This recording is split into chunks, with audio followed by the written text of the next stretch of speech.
反派能看见弹幕，而我能听见他的心声。他盯着依偎在一起的男女主出神，弹幕都在猜他是不是要黑化了。然而下一秒，他轻皱眉头，这春竹弹幕在说什么？我就问那女的借个练习册抄，名字都没记住，说我心痛到窒息。男女主就长这样，小说界也颜值下滑的厉害。那男的都没我的脚趾头帅，那女的，他歪着脑袋仔细看女主，弹幕都在疯狂尖叫。磕到了的时候，他慢慢把头转向我，瘦了吧唧的，还没有我同桌好看，胖的像个发面馒头，看着就想啃。被称为发面馒头的我觉得我同桌疯了，因为他说自己是反派，以后会成为 A 城只手遮天的男人。我觉得我也疯了，因为这些他都没有直说，是我偷听他心声听到的。如果这些弹幕说的是真的，那我以后岂不是超级无敌牛逼？盛晨年扭头看我，那张脸依旧面无表情。徐好，今天下午放学有空吗？我还沉浸在听到他心声里无法自拔，毕竟这太玄幻了。盛晨年其实不太跟我说话，他成绩一般，虽然长得很帅，但眼神很冷很凶。一开始班级里还有不少女生偷偷看他，给他递情书，可那些东西无一例外都进了垃圾桶。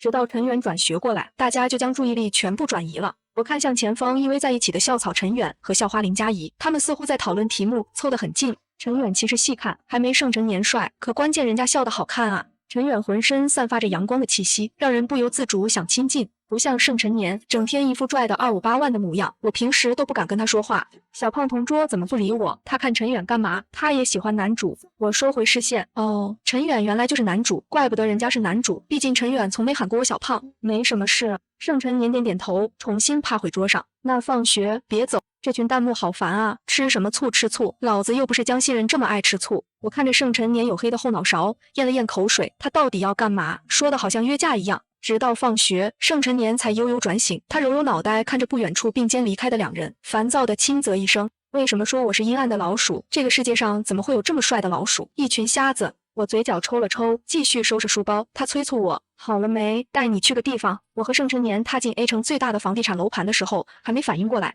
我偷偷去扯盛晨年的袖子，他的校服懒懒散散的垂在肩上，低头看我。怎么了？我顶着销售人员异样的视线，小声开口：盛晨年，你带我来这里干嘛？溜达。盛晨年惜字如金，可他的心声却格外活跃。徐好今天早上给我带了2个小笼包，虽然没吃饱，但他平时对我也不错。原来我以后是大佬，那徐好跟着我混，这里的房子我们一人一套。我有些无语，他可真够义气，发达不忘同桌。那2个小笼包是早上吃剩的，我也没给他吃，放在桌子上，他自己拿去吃了。他问我，销售小姐眼睛都亮了，期待地看着我，喜欢吗？我磕巴了一下，还行。盛晨年点点头，转身朝着门外走，喜欢就行，走吧。既然徐好喜欢，那以后就送他这里的吧。他一定想不到，现在的2个小笼包就可以换一套江景别墅。我和销售小姐在风中凌乱，盛晨年是不是有病啊？他在我心里的高冷形象轰然崩塌，只剩下了3个字：神经病。拜盛晨年的功劳，我当天晚上回去都将近12点了。直到第2天，老师站在讲台上，我才反应过来，没写作业的同学站起来。盛晨年正撑着下巴打盹，听了这话，转头和我面面相觑。你写了？我忘了。我牙都快咬碎了。盛晨年摸摸鼻子，刚想站起来，就看到不远处的前方一个俏丽的身影，尴尬地站起身。林佳怡，你平时就只顾着打扮，这会作业也不写了？你还记得自己是班长吗？老师眉头轻皱，刚训斥2句，另一个又站了起来，他眉头皱得更深了。陈远，别人不写就算了，你也不写。盛晨年冷冷地嗤笑一声，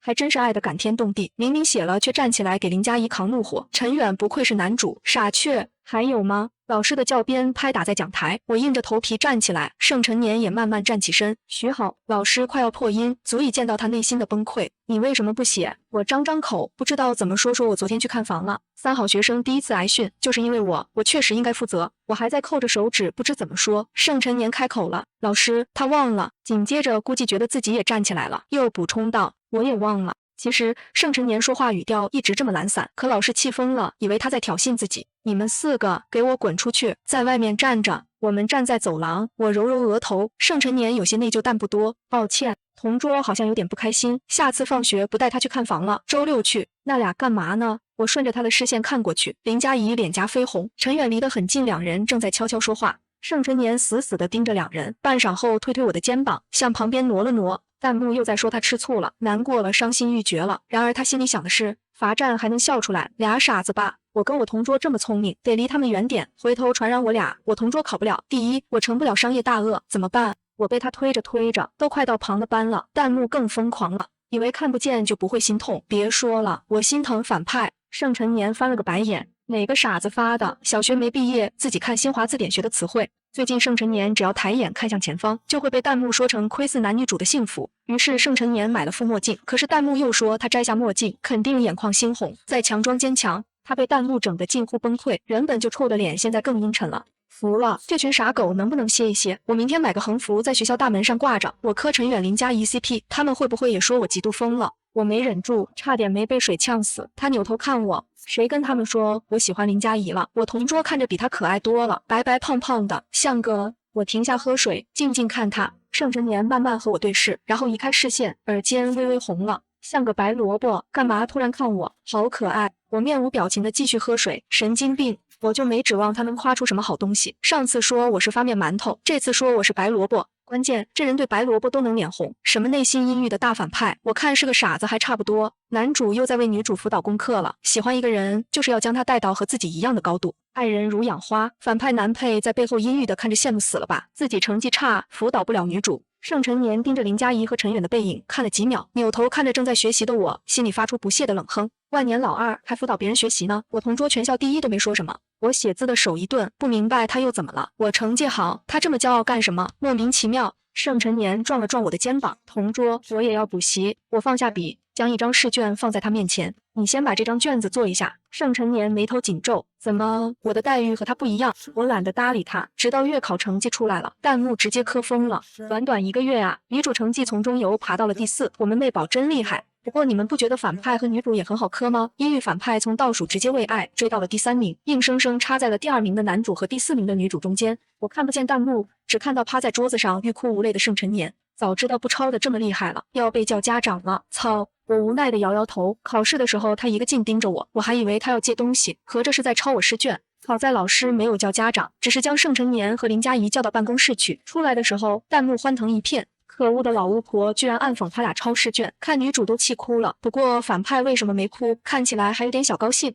肯定是终于和妹宝站在一起，即使被骂也求之不得。他超爱盛晨年那张面瘫脸都盖不住开心，眼里的光星星点点的，太棒了！没叫家长，下次再也不抄了。等会体育课你在教室等我下。盛晨年戳了戳我，我点点头。太开心了，请我同桌喝奶茶。我听着他在心里哼着小曲，嘴角轻勾。直到体育课结束，他终于拿着一杯草莓奶茶匆匆回来，给你，趁热喝，给女生买热的，准没错。我没见那奶茶，看着不远处趴在座位上的林佳怡，轻轻皱起眉。林佳怡因为被老师污蔑心情差，加上来了月经，这会趴在桌子上疼得动弹不得。我接过奶茶，朝他走去，没事吧？我低声问他，林佳怡抬起头，苍白的脸上划过一滴汗珠。没事，喝点热的吧，会好一点。我将奶茶塞进他手里。盛晨年静静地站在我身后看着，我回过头，还没走远，砰的一声，奶茶被人扔了出去。我扭过头，错愕地看着陈远，一向阳光的少年，此刻脸色比盛晨年还臭。他死死地盯着盛晨年，眉头皱得很深，肚子难受，喝什么奶茶？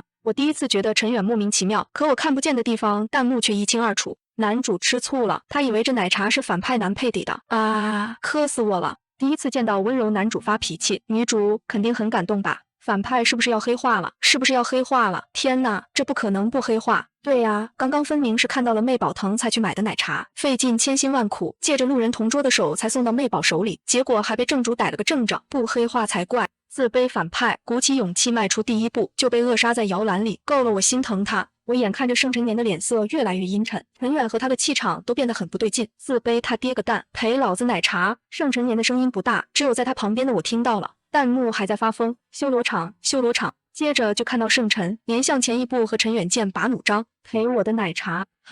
空气有点安静，陈远像看傻子一样看盛晨年。我上前去拉盛晨年的胳膊，陈远同学，那奶茶是我给林佳怡的，你浪费粮食确实不好。陈远看着我认真的表情，慢慢放松下来，有些尴尬。他以为有人趁他不在偷偷向林佳怡示好，别人也就算了，偏偏是盛晨年，这个除了成绩比他差，其他样样都比自己优秀的人，让他有着很强的危机感。抱歉，我不知道，我晚点会陪你一杯。盛晨年静静地站在我身旁。一群春竹弹幕，春竹男主，老子买杯奶茶投喂小同桌，还被扔了。这个春竹遍布的世界，怪不得我能成为最牛逼的男人，因为我聪明。然而他表面神色淡淡，甚至低头看我。走吧。我呵呵一笑，好装的反派。第二天是考试后的自习日，往日这种时候一整天都没有老师看管，很多爱漂亮的小女生就会换下校服，穿着小裙子，林佳怡也不例外。她本就长得漂亮，今天穿了一件纯白色的连衣裙，几乎把所有人的视线都吸引了过去，甚至包括盛晨年。我注意到他盯着林佳怡的身影看了好几次，弹幕肯定又在说她沦陷了。事实上，我也觉得她沦陷了。我看着自己身上的校服，心里莫名有些失落。我确实没有林佳怡漂亮，如同盛晨年所说的，我甚至有点小胖，因此即使这段时间和盛晨年走得再近，那些发弹幕的人也依旧把我当路人甲。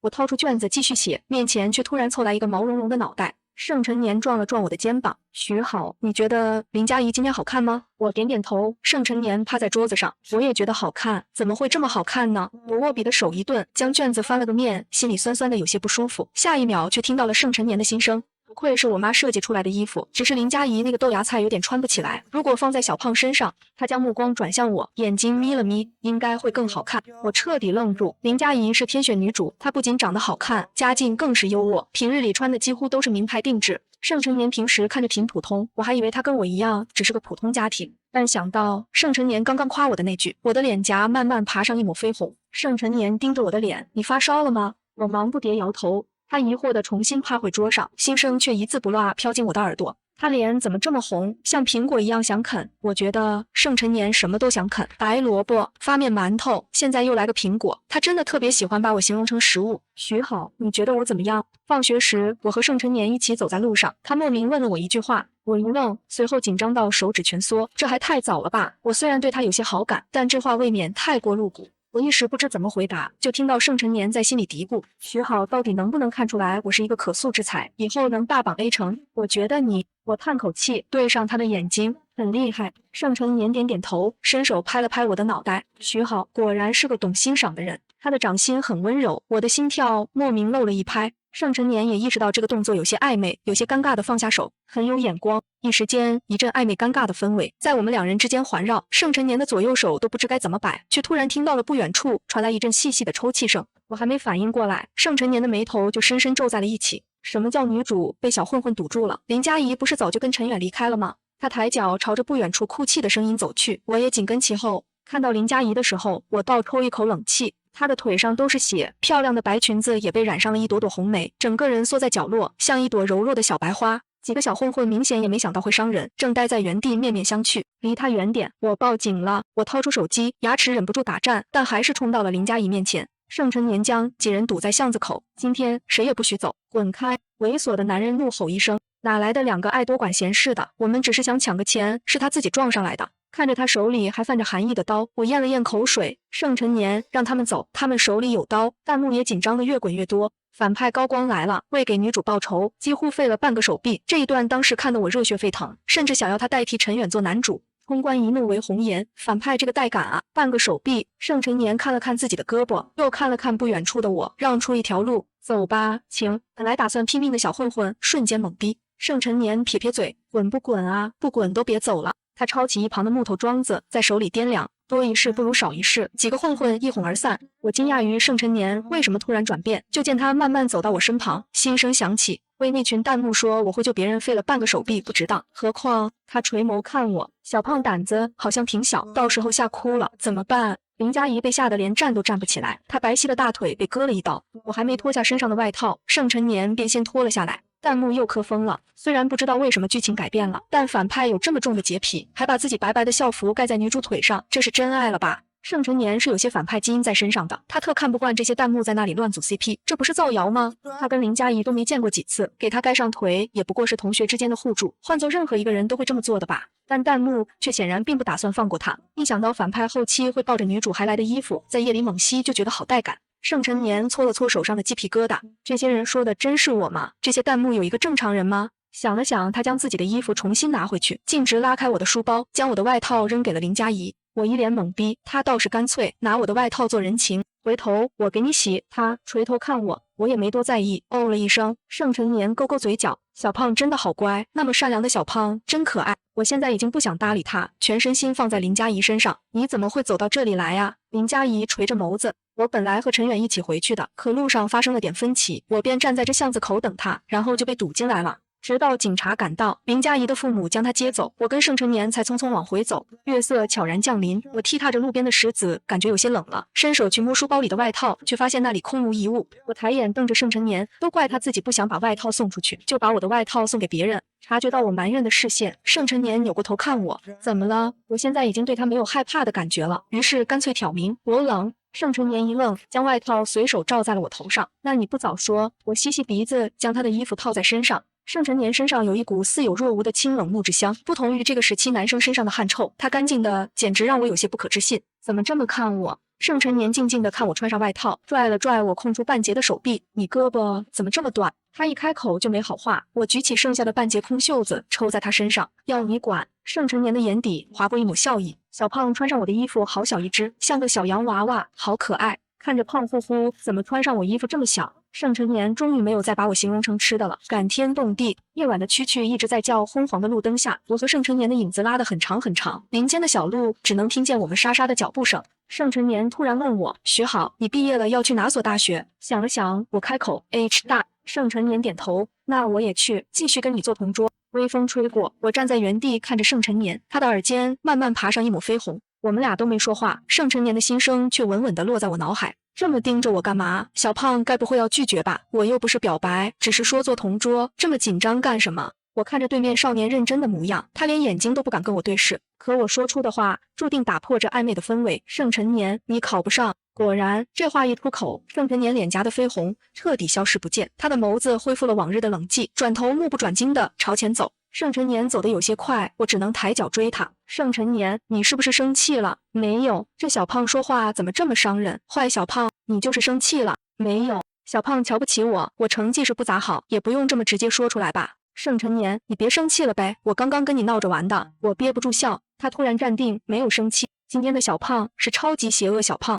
少年的眸子很黑，猝不及防，我撞进了他的胸口。我心跳猛地加速，赶紧退后一步，却因为太过慌张，控制不住的向后倒。盛成年立马抬手去拉我，另一只手去护我的头。于是就这样，我再次被他拉进怀中，我的头狠狠撞在他的胸口，听着头顶上方呜的一声传来闷响，世界彻底安静，我大脑彻底宕机。少年身上清冷的木香更浓烈了，不同于外套上快要消散的味道，他身上的味道更重，也更好闻。男生也有体香吗？晕晕乎乎的，我下意识想。盛成年在想什么？我不知道。我本以为能听见他的心声，可离得这么近，我却只听见他震耳欲聋的心跳。我贴在他的胸口，那心跳声仿佛要把我的半边脸颊都震麻。终于我反应过来，退出他的怀抱，向旁边撤了一步，看见盛成年正呆呆地盯着自己空下来的掌心。我从没见过盛成年这么呆傻的模样，没忍住扑哧一声笑出来。盛成年，你好像一个二哈。盛成年反应过来，将手垂在身侧，没再开口，可他的心声还是闯进了我的耳朵。我心怎么跳得这么快？小胖身上好香，原来拥抱是这种感觉。小胖不会觉得我在吃他豆腐吧？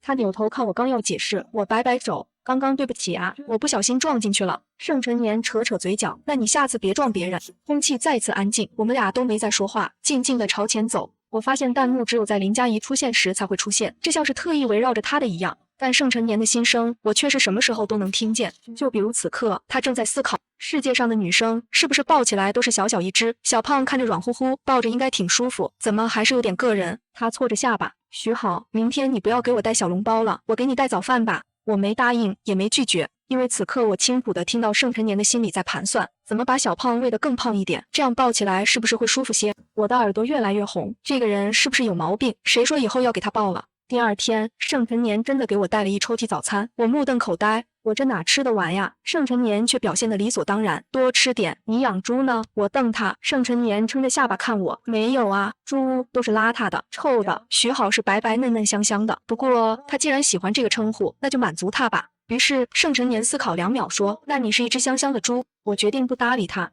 学校举行晚会，身为校花的林佳怡报名了双人合唱。到了需要挑选搭配者的时候，弹幕笃定他会挑选陈远。男女主前2天闹了矛盾，女主几次求和，男主又不为所动，这次是个好机会。对呀，你瞧陈远虽然表面装作不在意，但眼睛一直在偷看女主呢，真是太甜了。小情侣这种暗戳戳的喜欢真带感。我也以为林佳怡会挑选陈远，可她却将手指向了坐在我身旁的盛成年。盛成年还在跟我聊养不养猪的问题，猝不及防就愣住。这弹幕是疯了，在尖叫什么？他扭头看去，还有那小子脸怎么这么黑？林佳怡咬唇偷瞄了一眼陈远，见他表情特别难看，于是更加笃定地走向我们这边。他微微弯下腰，眼底带着狡黠的光。盛晨年，谢谢你前2天救我，我的腿伤已经好了。盛晨年收回视线，终于知道陈远那小子为什么脸黑了。他指了指我，是徐好，发现你在那边，我们才赶过去的。你谢他吧。弹幕疯狂跳动，他害羞了，他害羞了。这种连功劳都不敢认的乖巧小狗，到底为什么会成为反派？爱而不得呗，还能为什么？你别说，反派害羞的模样，别有一番滋味。林佳怡没想到盛晨年会这么不给面子，微微愣住，可随后冲我笑着点点头，又再次邀请盛晨年。那你可以和我一起合唱一首吗？盛晨年想也不想的拒绝，不要，我不想唱歌。弹幕都在骂他不争气，别再害羞了，这可是人生中不可多得，能和女主牵上关系的机会，够你回味一辈子了。如果不是男女主吵架，哪轮得到你啊？傻小子，快上啊！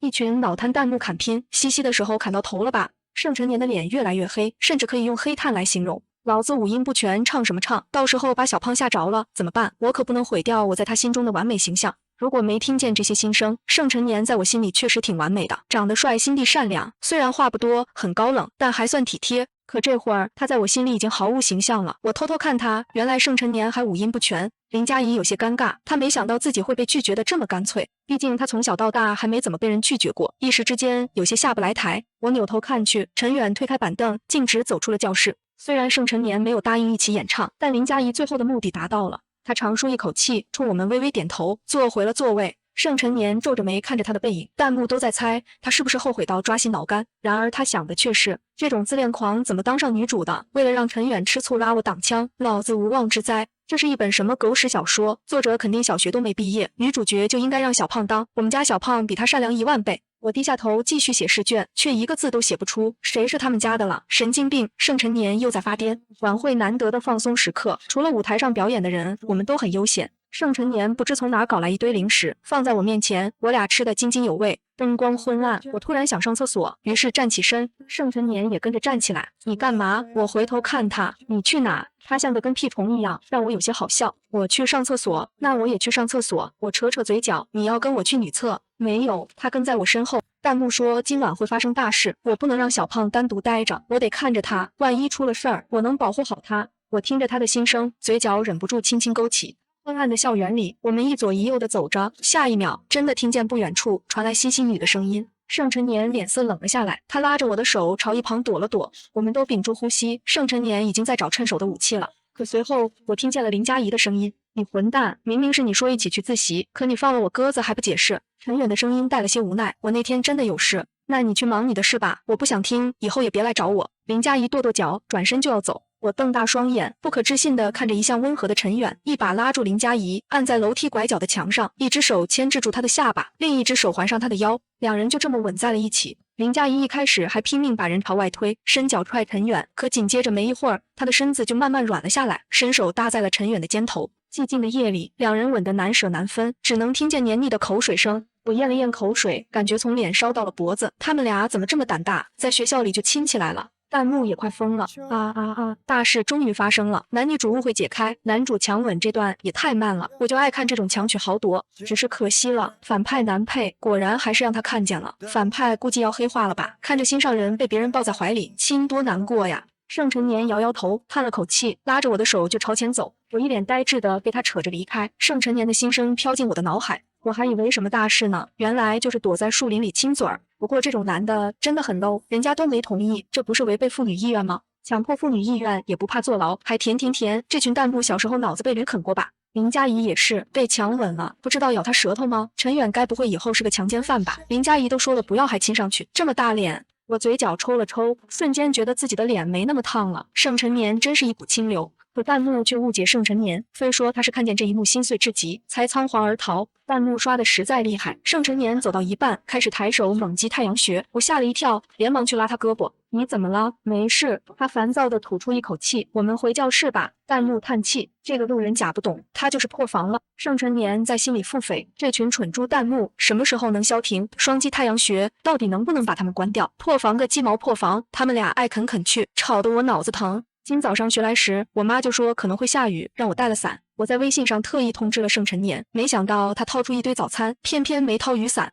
我紧紧盯着他，他摸摸鼻子，不自然地移开视线。我没带，忘了。我嘻嘻一笑，从桌洞里掏出2把雨伞。我就知道你没带，所以我多带了一把。盛晨年看着我，视线有些恍惚，半晌之后才扯了扯嘴角。那你可真是我的好同桌。我拍拍他的肩膀，那当然。放学时，天空果然下起大雨，倾盆大雨中，不少人的父母来送伞，将他们一一接走。我从桌洞里掏出2把雨伞，跟盛晨年正要朝外走，却发现陈远已经撑着伞自己离开了。我扭头看去，林佳怡咬着嘴唇，委屈地看着陈远离开的背影，眼里有泪光闪烁。我皱着眉，都不用想男女主肯定又吵架了。果然言情剧里男女主的感情就不会一帆风顺。盛晨年从我手中拿过一把雨伞，抬脚朝着林佳怡走去，把伞轻轻放在林佳怡桌上，然后转头走到我身边，将另一把伞撑开。走吧。天哪，女儿看看男配吧，这男主我都不想说了，他就这样丢下你一个人。果然，男配才是最靠谱的那个。说真的，我都有点心疼这个反派了，嘴是别人亲的，活是他干的。我走在盛晨年身侧，他抬起胳膊将我的肩膀揽了过来。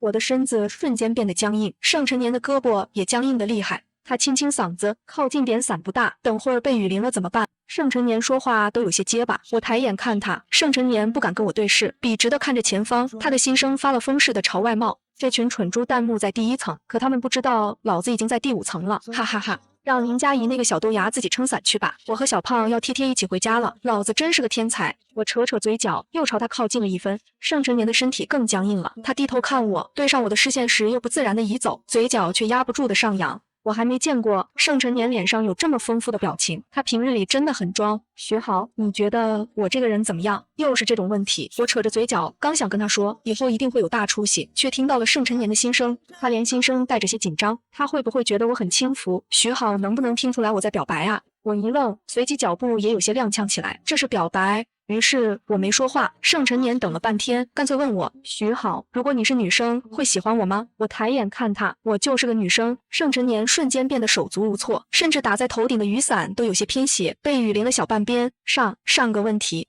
他见我没接话也不恼，继续问：你觉得喜欢一个人怎么表白好呢？我低下头看着自己的脚尖，雨水啪嗒啪嗒落在地上，发出独属他的交响乐。我和盛晨年的脚步同频地走在一起，于是我清了清嗓子说：表白最起码要正式些，从一束鲜花开始吧。盛晨年点头，我们一路再没有多说什么，可盛晨年的心声却一直活跃，我倒也不觉得无聊。他一会儿在猜我是不是已经知道他喜欢我了，一会儿在想买什么花会比较好。直到我家楼下，盛晨年才开口：这周日你有空吗？我点点头，那我到时来找你。这是一场心知肚明的表白。我看着他的背影，心里冒出甜滋滋的感觉。可人生无常，谁也不知道下一秒会发生什么。周日一大早，刚睡醒就被我爸妈的慌张吓了一跳。快，你外婆家里出事了！我爸的脸色沉重，我妈的眼眶通红。远在乡下的外婆因为近几日的连环暴雨，发生了泥石流坍塌，整个村子都被淹了。天空下着暴雨，我爸的车一路疾驰，直到夜晚，外婆等人才在消防员的帮助下彻底被解救出来。我浑身湿漉漉的，我妈帮我擦落头发上的水珠。你老师那里，我已经给你请假了，咱们过了今夜再走。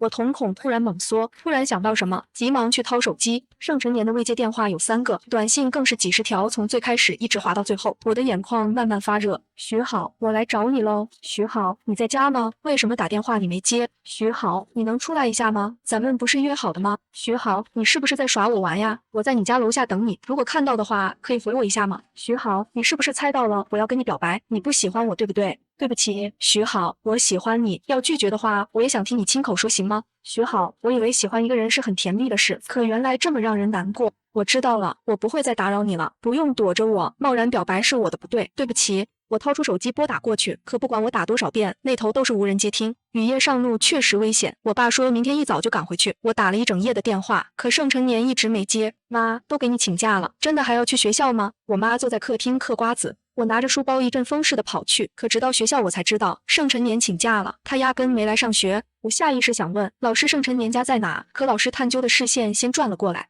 我咽了咽口水，还没开口，林佳怡就先我一步走上前。老师，盛晨年可能生病了，我给他打电话一直没接，您能把他家地址给我吗？我作为班长和徐好一起去看一下。我转过头看着林佳怡，她冲我眨眨眼。我们2个拿着地址，马不停蹄地朝着盛晨年家赶去。按响盛晨年家的门铃时，我还有些忐忑，可按了3分钟都没人回应，我彻底慌了。林佳怡的脸色也越来越沉，不然咱们打报警电话吧。他这话刚落，我便听见门内传来一阵踉跄的脚步声，踢踏踢踏。盛晨年的声音气若游丝，轻咳2声：谁呀？林佳怡先开口：盛晨年，你今天没来上学，我们问老师要了你的地址，来看看你怎么样了。屋内响起一阵咳嗽，弹幕兴奋的不行。反派知道女主这么关心他，还亲自跑过来，一定激动死了吧？盛晨年眼底划过一抹嘲讽，深吸一口气。他昨天淋了一天的雨，回来就彻底昏迷过去。听见门铃响，还以为是徐好那个小没良心的，可果然还是林佳怡吗？为什么这个世界总要把他和林佳怡捆绑在一起？出于礼貌，他还是打开门，尽量让自己的语气不那么不耐烦。谢谢你，我没事，你可以回去。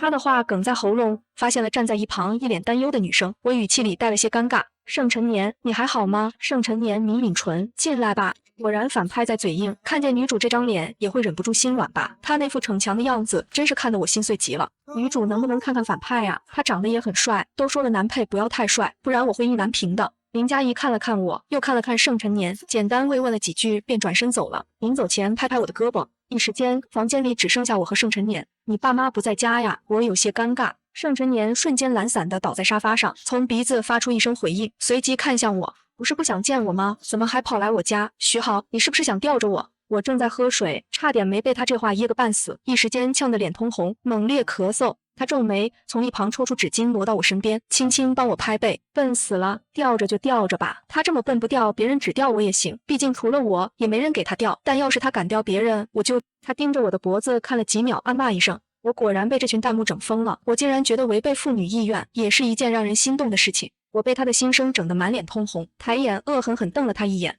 盛晨年将脸转过去，想了想，又转过头，直勾勾地看我，干嘛勾引我？为了更好地吊我？我觉得他没救了，我瞪他都会被误解为勾引。我决定跟他聊正事儿。我昨天不在家，外婆家里出事了，所以……盛晨年猛地坐起身，他的眼睛亮亮的。他没有吊我，他在跟我解释。我咽咽口水，转头看着放在桌子上的玫瑰花，玫瑰花瓣还沾着昨天的雨珠，侧边的花瓣有些发黄凋落。你还要重新表白吗？盛晨年盯着我足足3秒，拿起手机，这花都蔫了，我重新订。我拉住他的胳膊，我觉得这个就很好。他看着我，顿了几秒，我们都没说话。盛晨年的手越来越烫，我的脸也越来越红。说话呀，不是要表白吗？盛晨年好像宕机了，我应该说什么？小胖，我喜欢你。小胖，你真可爱。小胖，你做我女朋友吧，我给你养成你最喜欢的小钟模样。我咬牙切齿，他敢表白的时候叫我小胖，我就掐死他。半晌后，盛晨年认真开口：学好，我喜欢你，可以做我女朋友吗？我咬紧嘴唇，害羞的不知道手往哪里放，沉默着点点头。盛晨年的眼睛更亮了，一把将我拥进怀里，他滚烫的呼吸洒在我的脖颈。徐好，我好喜欢你，好喜欢。我点点头，承受着少年满腔的喜爱。我可以咬你一口吗？他突然问。